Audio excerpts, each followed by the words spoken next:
Boa noite. É um grande prazer, uma grande honra estar de volta no Repórter Record em Investigação. A partir de hoje, você acompanha aqui comigo as mais reveladoras, as mais importantes reportagens investigativas. E para marcar esse retorno, a tocante história da jovem, abusada sexualmente, desde os 8 anos de idade, por seu próprio pai, um homem de influência e poder, o chamado inimigo íntimo, num país onde mais de 70% da violência sexual contra crianças ocorre dentro das próprias casas.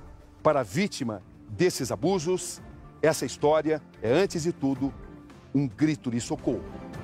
Aqui, Roberto Cabrini. E esse é o Repórter Record Investigação. Estamos em Poços de Caldas, bela e importante cidade de 170 mil habitantes, no sul de Minas Gerais.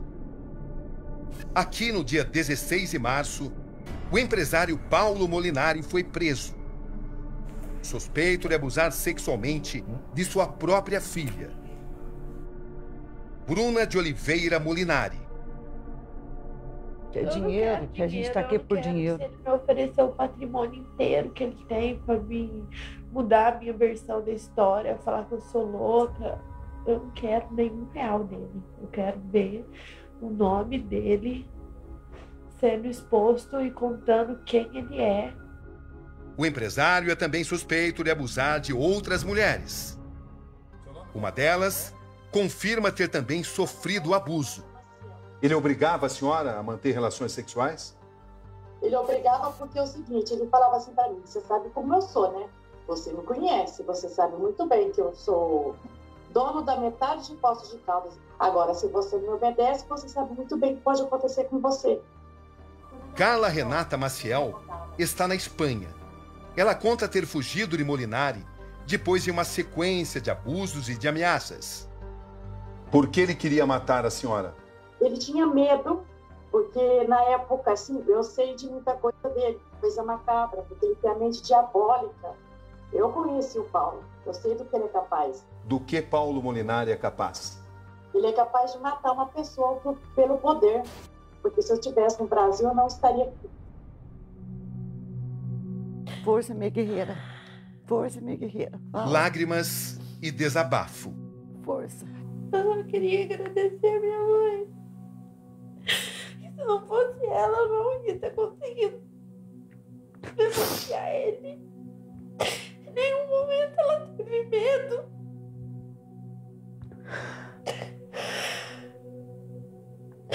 Ela sempre falou que ia fazer justiça e ela fez.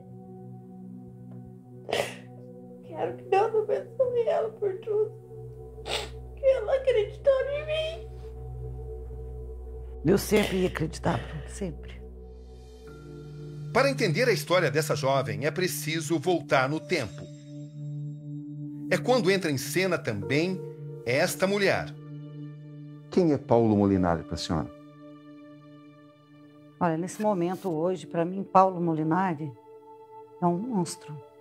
É um pedófilo, um estuprador.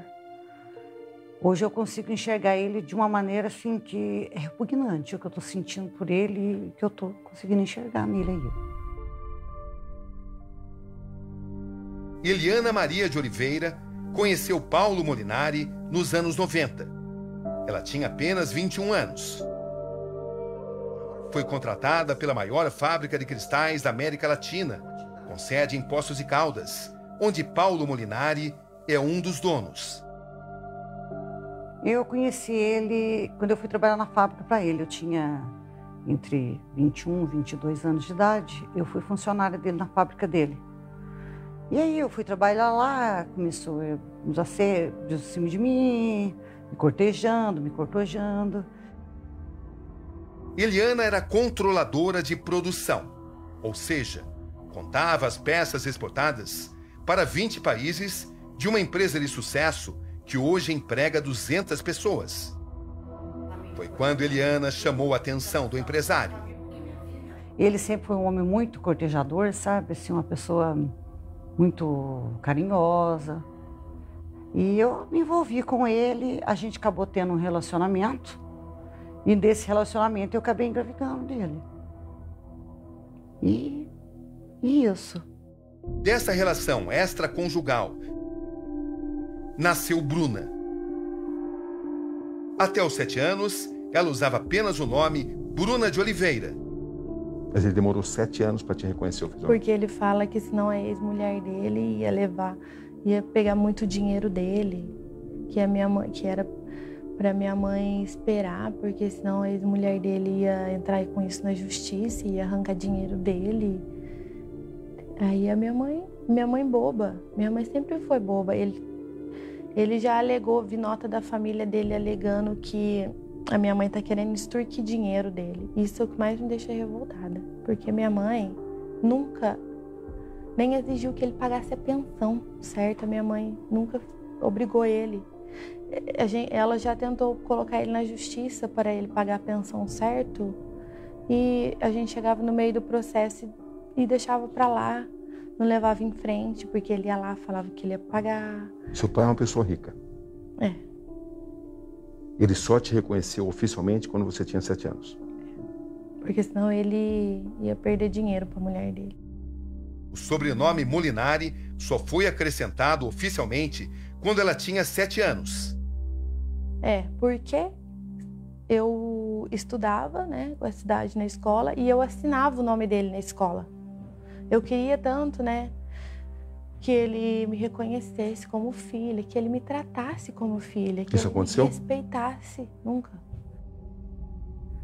Eu cobrava dele isso antes, mas ele falava que não podia, que naquele momento que teve uma época que ele queria ser prefeito da cidade de Poços de Caldas aqui, então ele estava em separação com a esposa, querendo ser prefeito, então ele falou que não podia naquele momento aparecer com mais uma filha, uma criança, que aquilo ia atrapalhar os negócios dele.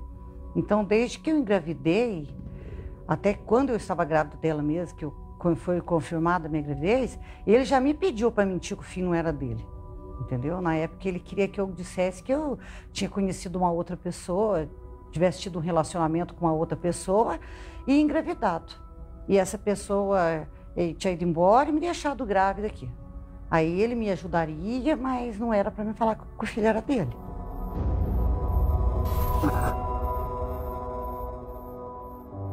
Vem da infância de Bruna as mais duras lembranças. Que idade você tem? Hoje eu tenho 25 anos. Que idade você tinha quando os abusos começaram? Olha, que eu tenho mais marcado é de 8 anos pra frente que eu me lembro. Ele ia me visitar na casa da minha avó. Aí ele falava, vamos comprar doce na padaria. E eu ia com ele no carro dele. Quando eu chegava no carro, ele ficava falando, nossa, que pernão bonito.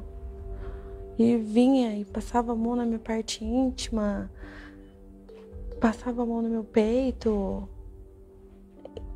E eu ficava assim. Aí eu falei, já cheguei a indagar ele, nossa, mas o meu avô não faz assim. Aí ele falou, não, é carinho de pai, é coisa nossa, é carinho de pai. Isso acontecia regularmente, constantemente? Sempre que ele tinha oportunidade. Sempre que ele viu oportunidade. Que um descuido de alguém que não estivesse olhando, quando me levava no supermercado. Ela relata que os abusos foram piorando com o tempo. E aí foi aumentando o tipo de abuso. Aí ele... Aumentando de que forma, Bruna? Aí de passada de mão já começou essas coisas, entendeu? Eu fico um pouco de vergonha de falar. À medida que você cresceu, você passou a ter consciência de que o comportamento do seu pai configurava abuso sexual? Olha, eu tinha, mas eu não queria acreditar que era isso. Eu tinha consciência, mas eu ainda queria me enganar que não era isso. Falei, não, é meu pai. Não é isso não. Eu tô louca. Acho que ele passa muito tempo longe de mim. De certo, é um jeito que ele encontra de me agradar, para se retratar da ausência dele. Mas eu queria tampar meus olhos, eu acho, que eu também era criança, eu não tinha noção que era tão grave, sabe? Atos lascivos viraram atos sexuais consumados. Aí, quando eu fiz 9 anos, 10 anos, ele começou a me levar para casa dele. Aí, né, ele me levava para tomar banho. Eu falava para ele, ó, eu não preciso me dar banho. Eu já tomo banho sozinha na minha casa. Minha avó não dá banho em mim, eu tomo banho sozinha. E ele falava, não, você não sabe tomar banho direito, eu tenho que te dar banho. E o que acontecia nesses banhos? Aí eu já tava sem roupa mesmo, né? Aí não era passando por cima. Aí era diretamente, né? Nas suas partes íntimas. Isso. E aí ele punha um negócio dele pra fora e se fazia com a minha cabeça assim. É verdade que ele te obrigava a fazer sexo oral nele? Obrigava. Ele não obrigava me forçando, usando a força, mas ele me obrigava usando as palavras, ameaça. Se eu contasse aquilo para alguém ou se eu me negasse, ele iria me tirar da minha mãe, porque a minha mãe era pobre, ele era rico.